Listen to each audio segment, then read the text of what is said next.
வணக்கம். அக்ஷு சமையல நம்ம ரொம்பவே பிரசித்தி பெற்ற திருப்பதி லட்டு செய்கிறது எப்படி, அதுக்குண்டான சீக்ரெட் எப்படின்றத பார்க்க போகிறோம். முதல்ல அதுக்கு தேவையான பொருட்கள்: 100 கிராம் கடலை மாவு, 200 கிராம் சர்க்கரை அதாவது சீனி, ஒரு 3 டேபிள் ஸ்பூன் நறுக்குன முந்திரி, ஒரு 2 டேபிள் ஸ்பூன் கிஸ்மிஸ் பழம், அது போக 50 கிராம் கற்கண்டு, 4லேருந்து 5 பெரிய பச்சை ஏலக்காய், 2 சின்ன துண்டு பச்சை கற்பூரம். இது வந்து நம்ம பூஜைக்கு யூஸ் பண்ணுற கற்பூரம் இல்லை, கிராசரிஸ் அதாவது மளிகை கடையில் கிடைக்கிற பச்சை கற்பூரம். இது வந்து சாப்பிடலாம் சமையலுக்கு, இல்லைன்னா எடிபிள் கற்பூரம். இதில் வந்து ஒரு சின்ன பீஸ் 2 பீஸ். முதல்ல இந்த கடலை மாவை ஒரு பெரிய பாத்திரத்தில் எடுத்துக்கோங்க. எடுத்துட்டு அது கூட நம்ம வேணுன்ற அளவு தண்ணி சேர்த்துக்க போகிறோம். சேர்த்துட்டு நல்லா கட்டி மாவாக கலந்துக்க போகிறோம். தண்ணியாக கலந்தீங்கன்னா ரொம்ப எண்ணெய் உரியும். நம்ம நார்மலாக லட்டு பண்ணும்போது இதை விட கொஞ்சம் தண்ணியாக வச்சுருப்போம். ஆனால் திருப்பதி லட்டு செய்யும்போது நல்லா கட்டியாக வச்சுக்கோங்க. அடுத்து ஒரு சின்ன பேனில் நான் நெய் சேர்த்துக்க போகிறேன். இதுதான் ரொம்ப சீக்ரெட் இம்பார்ட்டண்ட் இன்க்ரீடியன்ட் இந்த லட்டு செய்கிறதுக்கு.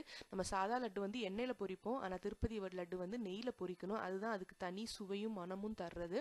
நான் ஏற்கனவே சொன்ன மாதிரி இந்த மாதிரி கட்டியான மாவை வச்சு ஜல்லிக்கரண்டியில் இப்படி ஊற்றி நல்லா தேய்ச்சி விடுங்க.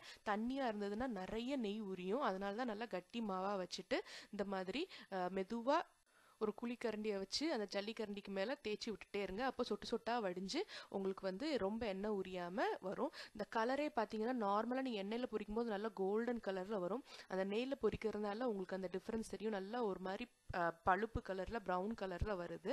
அதுதான் அந்த திருப்பதி லட்டுக்கு இருக்கிற முக்கிய காரணம். அந்த கலருக்கு உண்டான காரணம் நெய்யில் பொரிக்கிறது. அந்த பபுல்லாம் நின்று நல்லா பொரிஞ்சோன்னா தனியாக எடுத்து வச்சுக்கோங்க. அதே நெய்யில் நான் அந்த முந்திரி பருப்பையும் கிஸ்மிஸையும் போட்டு நல்லா பொன்னிறமாக வந்தோன்னா அதையும் பொரிச்சு தனியாக எடுத்து வச்சுக்க போகிறேன்.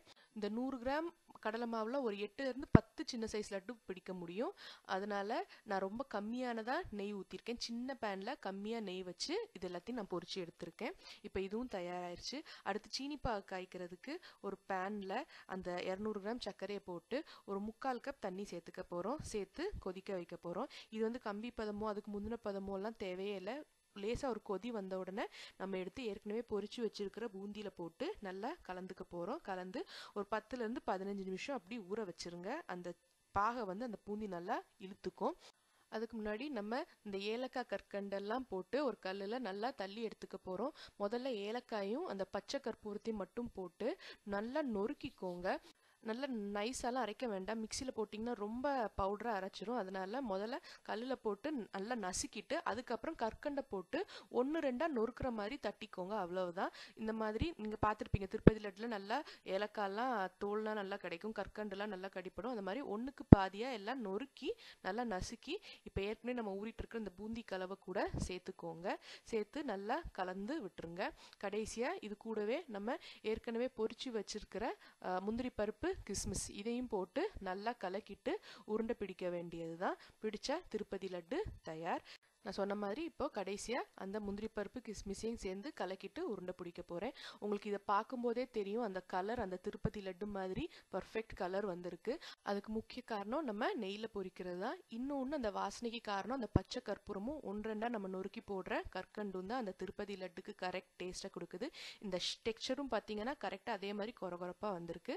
உங்கள் வீட்லேயும் ட்ரை பண்ணி பாருங்கள். நிச்சயம் எல்லாத்துக்கும் ரொம்ப பிடிக்கும். நன்றி.